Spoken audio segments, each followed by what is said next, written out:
माता पार्वती जी भगवान शंकर के साथ में भ्रमण करती करती काशी प्रदेश पहुंचे।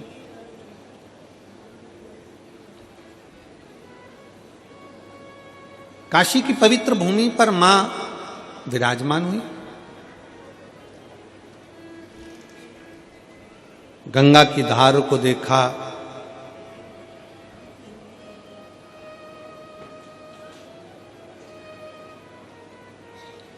घाट पर थोड़ी देर मां बैठ गई। भगवान शंकर ओगरदानी भी काशी के उस गंगा मैया के घाट पर विराजमान हो गए। थोड़ी देर होने के बाद में माता पार्वती जी जब देखती हैं कि काशी के इस पवित्र घाट पर कितने कितने जीव, छोटे से छोटा जलचर, थलचर, वायुचर, एक छोटी सी इल्ली भी माता पार्वती जी देखती हैं कि पानी में एक छोटा सा जीव भी अगर बहकर जा रहा है तो कुछ देर में वो जीव देवलोक को चले जाता है। कुंडल पहनता, सुंदर स्वरूप धारण करता, सुंदर आभूषण धारण करता, सुंदर वस्त्र धारण करता और अपने धाम को जा रहा है।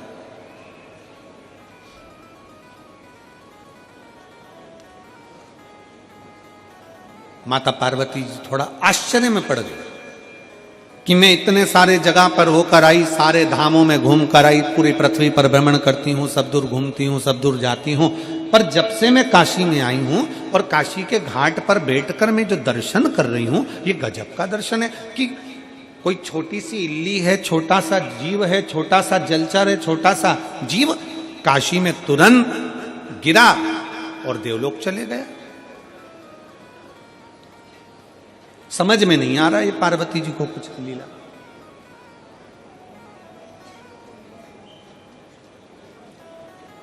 भगवान शंकर पार्वती के स्वरूप को देखकर मुस्कुरा रहे हैं।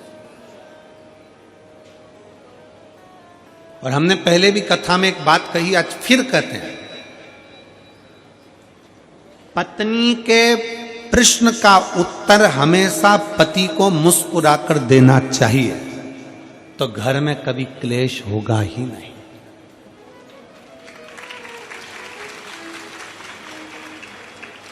जो तुम चिढ़कर बोले वही मुस्कुराकर बोल दिए होते तो शायद विवाद होता ही नहीं। उसने प्रश्न करा और तुमने चिढ़कर उत्तर दिया। क्रोध में चिढ़कर उत्तर तो दोगे ना।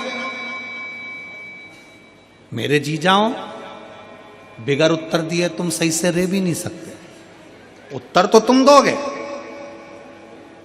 पर इतना सा निवेदन है मेरे जीजाओं से कि अगर कोई प्रश्न जीजी ने करा है तो उसका उत्तर तो देना है। भले लेट दोगे, बाद में समझाओगे, लड़ाई होने के बाद नॉर्मल होकर उत्तर दोगे, कैसे भी दोगे, पर उत्तर तो तुम दोगे। तो वही उत्तर जो तुमने चिढ़कर दिया, क्रोध कर दिया, बहुत ज्यादा गुस्से में दिया, अगर वही प्रेम से दे दिया होता तो विवाद होता क्या? जम के तो बोलो जरा, प्रेम से बोलो, स्नेहवश उत्तर दीजिए। और पूरी कथा को देख लीजिए, अमरनाथ की गुफा की कथा को देखिए। पार्वती जी सो गई, नैनों में नींद भर गई माता पार्वती जी के, नयन में नींद समाहित हो गई माता पार्वती जी के। और बाद में शंकर भगवान बोलते हैं हर हर महादेव। जैसे ही भगवान शंकर ने हर हर महादेव कहा तो पार्वती जी की निंद्रा जाग गई। और निंद्रा जागते से ही पार्वती जी ने शंकर जी को देखा और पूछती हैं, क्यों महाराज, कथा पूरी हो गई क्या? शंकर भगवान को गुस्सा नहीं आया। शंकर जी मुस्कुरा कर पूछे, क्यों पार्वती, तू क्या सो रही थी जो तुझे इतना भान नहीं है कि कथा पूरी हो गई? चलो वो भी जाने दो। महाकाल वन में, उज्जैनी में, अवंतिकापुरी में मेरे भोले बाबा घूम रहे थे छिपरा के तट पर। पार्वती जी ने प्रश्न किया, शंकर जी ने मुस्कुराकर उत्तर दिया।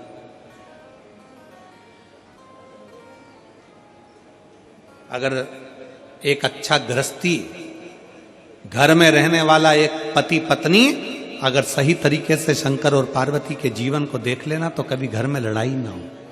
जितने प्रश्न होते थे, जितने प्रश्न हो, पार्वती जी बोलती, शिव जी खुश होकर उत्तर देते।